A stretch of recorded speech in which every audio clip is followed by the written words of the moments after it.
numbers game. It's week 5 in the NFL, and we've got 13 more games to break down based on the key contextual stats driving the whys behind the forecasted scores, player projections, which trends figure to hold, which are likely to be bucked. We'll also add in some nuggets to know, lists to follow, and other fun things to make watching along with the NFL even more fun. As always, thank you for coming to hang out, for your notes, questions, and feedback to make this better every single episode. It means a whole lot to me that you're choosing to spend some of your time and energy with me. Overall, my week 4 results were 10, 10, and 8. 10 of 16 straight up, 10 against the spread, and 8 wins on totals. My goal each week is 10 wins in each category. That would be 62.5% when there are 16 games. Hard to do, extremely hard to sustain, but I'm going to try nonetheless. Overall, my season results are 57.8 straight up, 49.2 against the spread, and totals are 53.1. Nothing goes better with breakfast than football. And the Jets take on the Vikings, who are favored by 2.5 points and play at Tottenham Hotspur to kick off the day early on Sunday.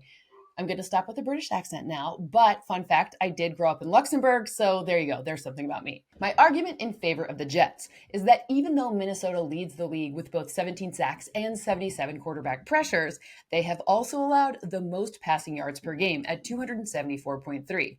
It's hard to argue that Aaron Rodgers won't be able to adapt and take advantage of this gambling aspect. He's seen every disguised blitz and coverage in the book.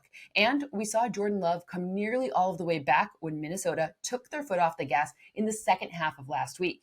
Fun fact, Rodgers has never faced Brian Flores as a head coach or coordinator in his career.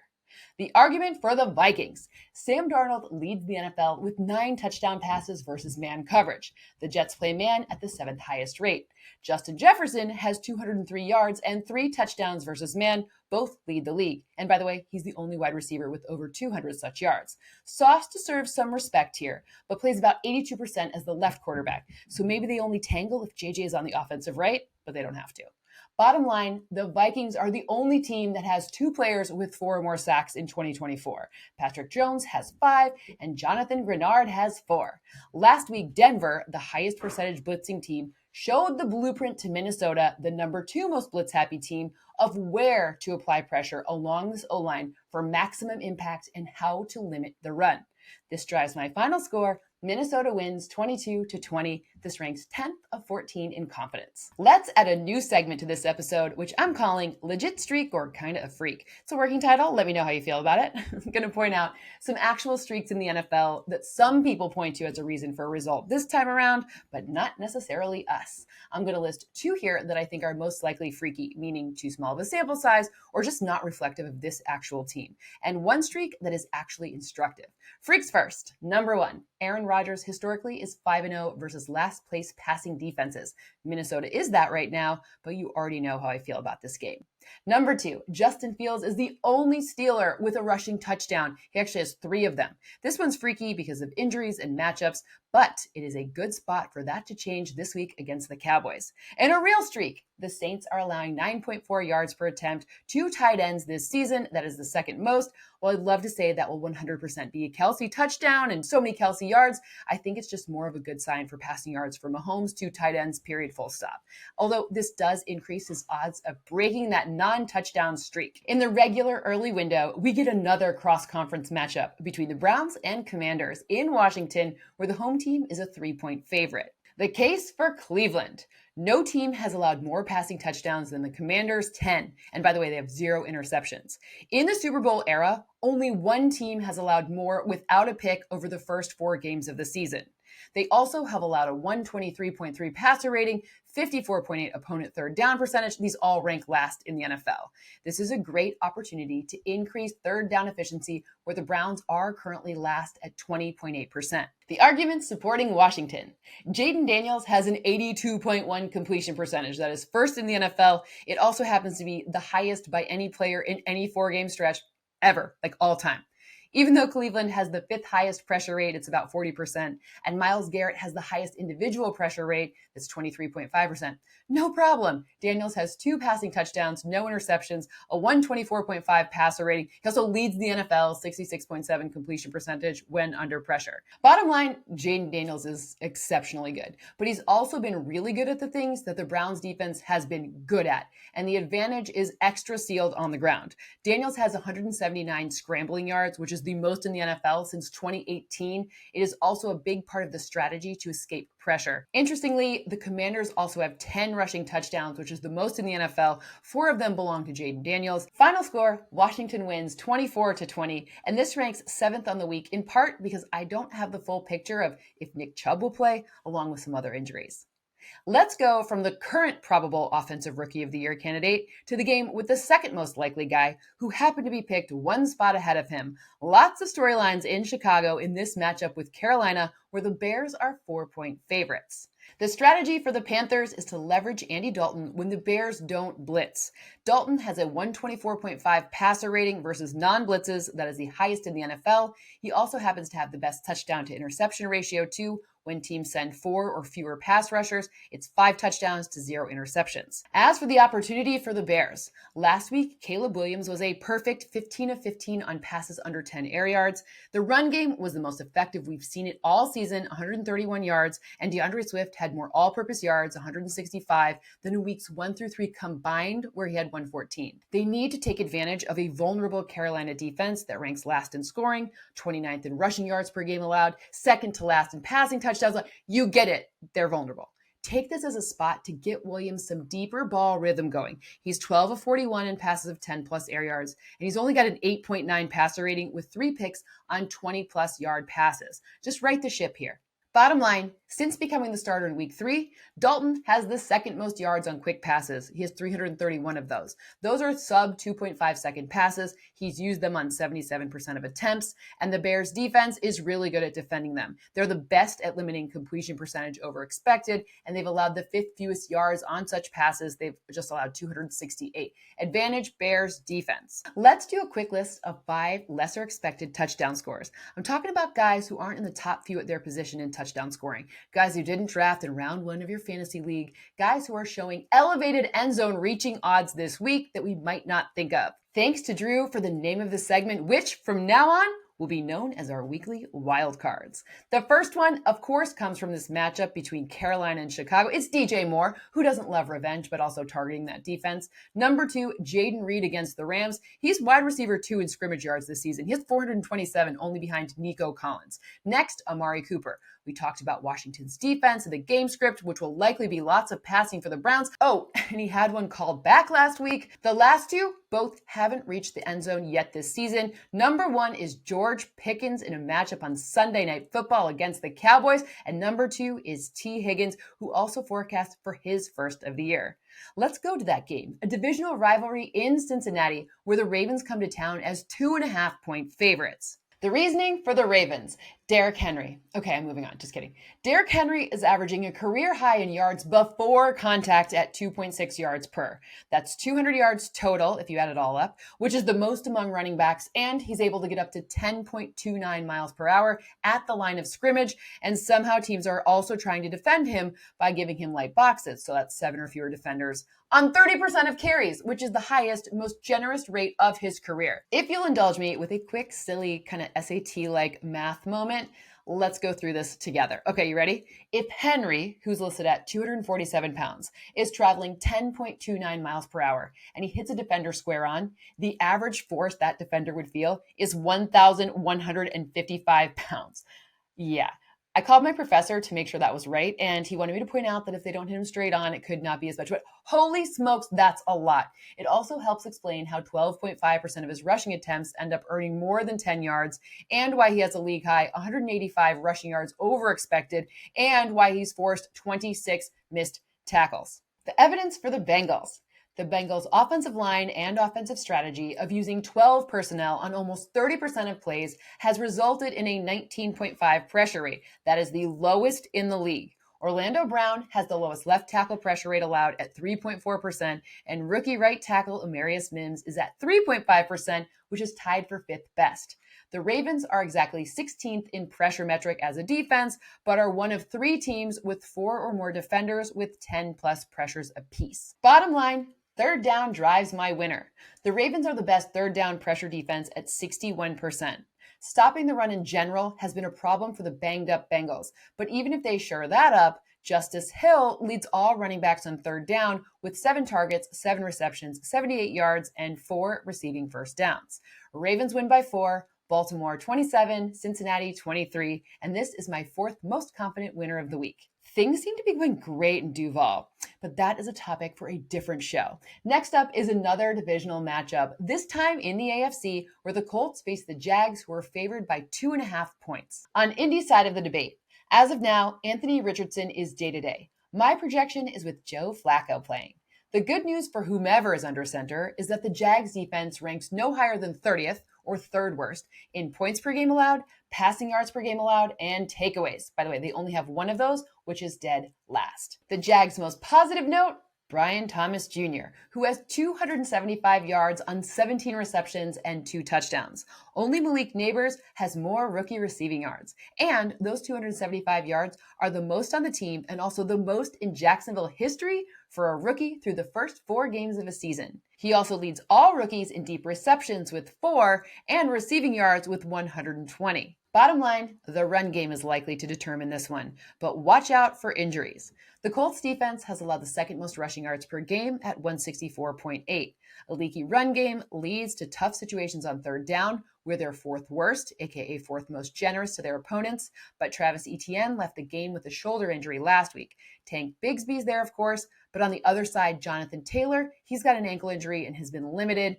He's forced 19 missed tackles. That is very good. And he also has 7 runs of 10 plus, which is tied for the league lead. Right now, I have the Colts winning 23-22, which would buck their trend of losing in Jacksonville. They've done that every year since 2014. But this one could switch on news about Jonathan Taylor and Anthony Richardson and defensive players. So stay tuned and pick up Trey Sermon in fantasy if he's somehow available as insurance. By the way, this ranks 14 of 14 in confidence, which means last. Keeping it divisional, but switching to the AFC East, Miami travels north to New England to face the Patriots, who are favored by 1 point. The discussion for the Dolphins is that Miami's defense has the 3rd highest pressure rate when they're rushing only 4. That gives them an extra body in coverage. Overall, they have 3 different defenders with 8 or more pressures, and Zach Sealer has 10, which leads the team.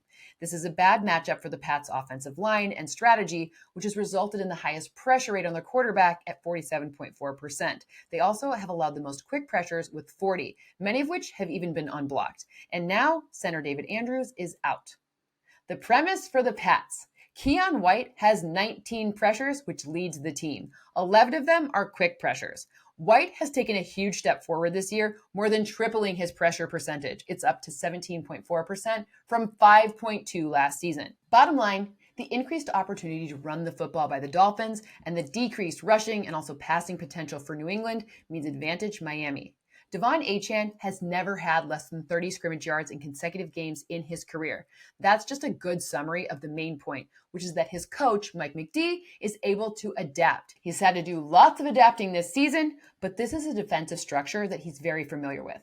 Miami wins 19-18, and this ranks 13-14 in confidence. The next game is maybe the most interesting one this week. The 3-1 Bills traveling to Houston to take on the 3-1 Texans, where the home team is favored by only 1 point. The rationale for the Bills: Josh Allen is capital E elite. He has 0 interceptions through the first 4 games for the first time in his career. Last year, he only had 3 total games without an interception. He has the best touchdown to interception ratio at 7-0, and the Texans have allowed the highest opponent completion percentage at over 57%. They've allowed the highest air yard per attempts against average, which is 10.2, and 8 passing touchdowns. Let's go a little deeper here because this is a big game. Josh Allen has the 4th best passer rating versus man, 6 of the 7 touchdowns have come against it, and Houston plays it at the 6th highest rate. He also has the 4th best passer rating under pressure, and Texans, they've gotten pressure on quarterbacks at the 2nd highest rate. The logic for the Texans is that CJ Stroud is seemingly well on his way to becoming that Big E elite status. You cannot give it to him yet because he is a baby quarterback. He hasn't played enough games yet, and you have to reserve capital E elite status for just a very select few. However, he does have 799 passing yards when he hasn't been blitzed. That's the most in the league, and the Bills, they blitz at the lowest rate in the league. He has 547 yards on downfield passes, that's second most, and 359 of them have come on passes to Nico Collins on just 17 receptions. Both of those lead the NFL for wide receivers. Oh, and by the way, Nico Collins has more than half of his yards on in-breaking routes. That lines up really well with assignments where many Bills injured players happen to be. If the Bills are going to win, they have to control the ball, rushing effectively on early downs to keep Allen away from unfavorable passing situations, where the potential absence of his left tackle, Deion Dawkins, is a massive deal against this pressure front.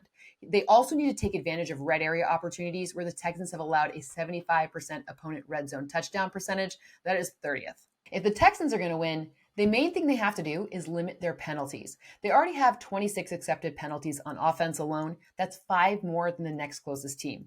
They've committed 40 overall, also the most. Also, they don't need to turn into the Ravens, but increasing their rushing efficiency even a little bit will go a long way, which should be possible with the unfortunate slew of injuries and missing players on the Bills' defense. Bottom line, Josh Allen has been crazy good targeting players in the slot, connecting on almost 83% of attempts. But his main target there, Khalil Shakir, was banged up last week and hasn't been practicing, so keep an eye on that one. And the Texans are the best defense at limiting such passes. I think I've already said this conservatively 100 times, but the number and who's who of injuries for the Bills drives my final score. Houston 25, Buffalo 23. This is only my 11th rated game in confidence, though. Before we move on, I want to give you 2 history notes that are actually action items for this week in a little segment Drew named Model Citizens. Damn it, Drew, you're good. Number 1, Josh Allen needs just 2 offensive touchdowns to pass Patrick Mahomes for the most in a player's first 7 seasons in NFL history. I have him slated for 2 passing touchdowns and good odds for a rushing touchdown too. And number 2, TJ Watt is just half a sack away from number 100, and this is just his 109th career game. Back to the game previews. I spent preseason with the Broncos, and I did not have on my bingo card that their defense would rank first in win share through the first 4 weeks. Well done. This week, they host the Raiders and are field goal favorites at home, where Thunder is. Thunder's the horse who's ridden by Ann Judge. It is the best pregame thing going. I love that horse, and I love Ann. Go see Thunder. Okay, I digress. My reasoning for the Raiders is that Christian Wilkins and Adam Butler have 12 quarterback pressures each. Both rank in the top 10 in total pressures at the defensive tackle position. It was also quite impressive what Charles Snowden was able to do on just 28 pass rushes from the edge last week, where he played in Max Crosby's absence. He had that game-winning sack and a batted down pass. This is a good defensive front. The opportunity analysis for the Broncos shows that they have 5 players with 2 or more sacks, the most such players of any team. Zach Allen leads all defensive tackles with 21 pressures. 10 of those are quarterback hits, and 4 of them are tackles for loss. Pat Surtain has 1.1 yards per snap allowed in man coverage, which is the 3rd lowest among cornerbacks. Bottom line, in this defense versus defense battle, the Broncos, who blitz at the highest rate in the league, have been more effective up front, in large part because of where the pressures are coming from, and how well the secondary is handling coverage at the same time.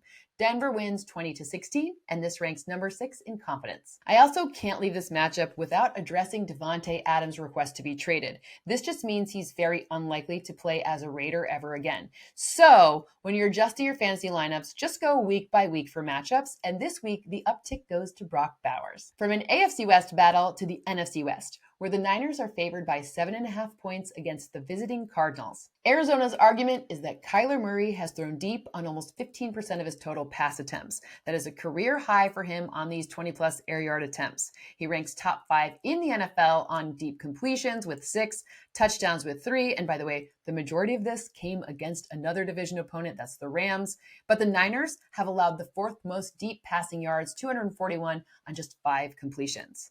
The stats on San Francisco are that Brock Purdy leads the NFL with a 9.3 passing yard per attempt average. He has 1,130 total passing yards, that ranks 2nd, but only 26% of them are coming from Yak. That's the lowest rate in the league. Arizona's defense is allowing the 2nd most passing yards per attempt at 8.1. And overall, the Cardinals are allowing the highest opponent completion percentage and 3rd highest passer rating.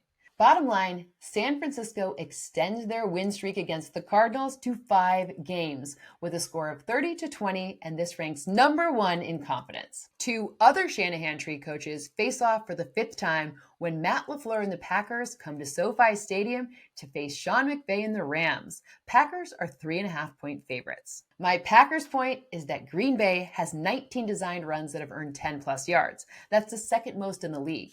Josh Jacobs has averaged 4 yards after contact between the tackles, and the Rams have allowed the 6th most yards on such rushes. That's not like his average, that's yards after being contacted. My Rams reasoning is that the defense has increased their pressure rate from 35.3% last season, which ranks 16th, to 41.3% this season, which ranks first. You got a rookie watch here with Jared Verse pulling ahead with 16 pressures of Braden Fisk, who now has 15. And by the way, two other defenders also have at least 11 pressures along this front as well. Bottom line, the Rams have had 9 different offensive linemen start at least one game in 2024. That's the most in the NFL. And by the way, that's not even including other injuries. The balance of run potential as well as deep passing by Jordan Love drives a Packers win 26-23, and this ranks 8th in confidence. The G-Men take on the Seahawks in Seattle, where the home team is a 6.5-point favorite. My giant note here is that both receivers, Malik Neighbors and Wan'Dale Robinson, are 2 of just 5 players in the NFL with more than 25 receptions.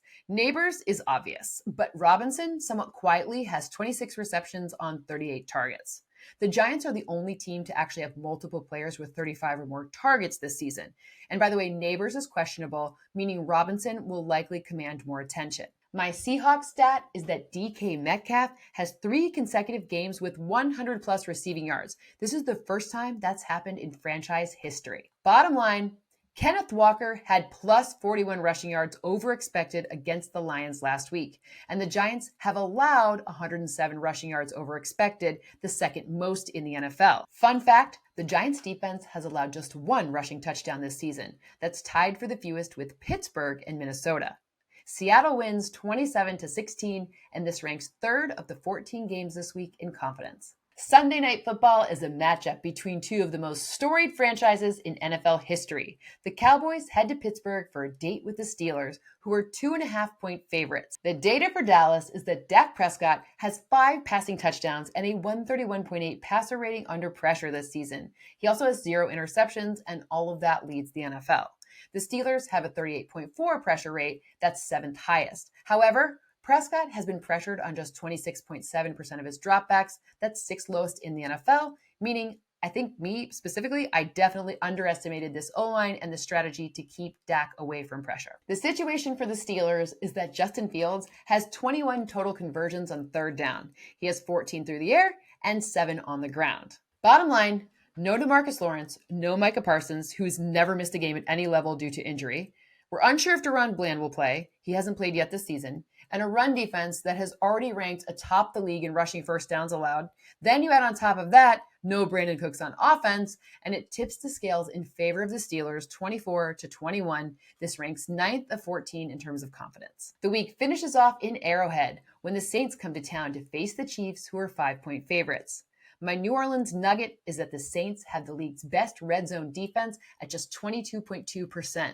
The Chiefs rank 24th in this metric. And by the way, 0 of the Saints' O-linemen have allowed multiple sacks so far this season, and none have allowed more than 6 total pressures.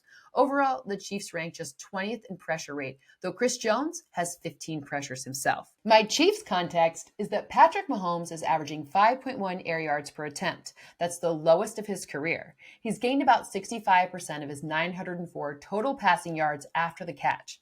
The Saints defense has allowed the 3rd most yards after the catch over expected, which means good matchup for Mahomes. Bottom line, the Chiefs defense ranks in the top 5 in points per game allowed, total yards per game allowed, passing yards per game allowed, and sacks since the beginning of 2023. I bring up this multi-year stat because they have enough continuity for it to matter. And this season, they have yet to allow a running back to earn more than 50 yards. Even though things are way tougher without Rashee Rice, it's also possible that Taysom Hill won't go for the Saints either. This all drives my score of Kansas City winning 25-21, ranking 5th in confidence. I got some good feedback on the bland and spicy stat mixes from the TNF show, so I'm going to give you the ingredients for your own blend. A quick reminder, bland player notes are ones that occur in 55% of my model simulations, and spicy ones are at 48%. So you can mix and match as you see fit, but remember, if you add a lot of spicy ones together, it gets very, very spicy, if you know what I'm talking about. Let's go with the bland ones first. All of these match the notes we've talked about in this whole episode. 1, DK Metcalf to have at least 73 receiving yards. I have him forecast for at least 76, and by the way, I am a conservative modeler. Number 2, a Stephon Diggs touchdown. Everything I said before about this offense, plus Petty, which is just plain old fun. And number 3, CeeDee Lamb has 37 straight games with at least 4 receptions. That's the third longest streak since 1970. And with all of the injuries, this just feels like an easy one. I have him forecast for 7. Let's bring on the spicy nuggets. Number 1, Brian Thomas Jr. to score a touchdown. The Colts are one of just 2 defenses to not allow a passing touchdown going into week 5. So that makes this contrarian. Number 2, Kenneth Walker touchdown. I told you, the Giants defense have allowed just 1 touchdown this season, tied for the fewest with Pittsburgh, Minnesota. This drives the chances lower, aka your return higher. Number 2, a Kenneth Walker touchdown. I already told you that the Giants defense has allowed just 1 rushing touchdown, which is tied for the fewest. However, the general consensus, aka other people, maybe lower his chances because of that, but don't worry about that. That just means you get a higher return. Are you picking up what I'm putting down? The third option here is actually something I would consider a very spicy choose your own adventure. The 4 teams that have scored on their opening possessions in each of their 4 games are the Saints, the Browns, the Ravens, and the Cardinals. New Orleans is the one to circle here based on the slow trend starts of the Chiefs. However, there is always a risk that the Chiefs get the ball first and kick a field goal, and that's where extra spice comes in, but I still love the choose your own adventure. Before we go, I want to get your thoughts on a newsletter. I know not everyone has Instagram or access to be able to get all of my fantasy projections and numbers for the week. So if you want like an old school email newsletter, it could be a lot of fun. I actually kind of love it. I'll see you back here for lots of week 6 fun. All of my numbers are up for you to use as you wish as of Wednesday, October 2nd. Hey, maybe next week it'll be in a newsletter. Who knows? And also be on the lookout for something kind of extra special episode-wise, hopefully dropping in the next few weeks. That is a tease for sure, but a fun one. Thank you so much for hanging out. And if you like the show, please pass it along so we can continue to grow.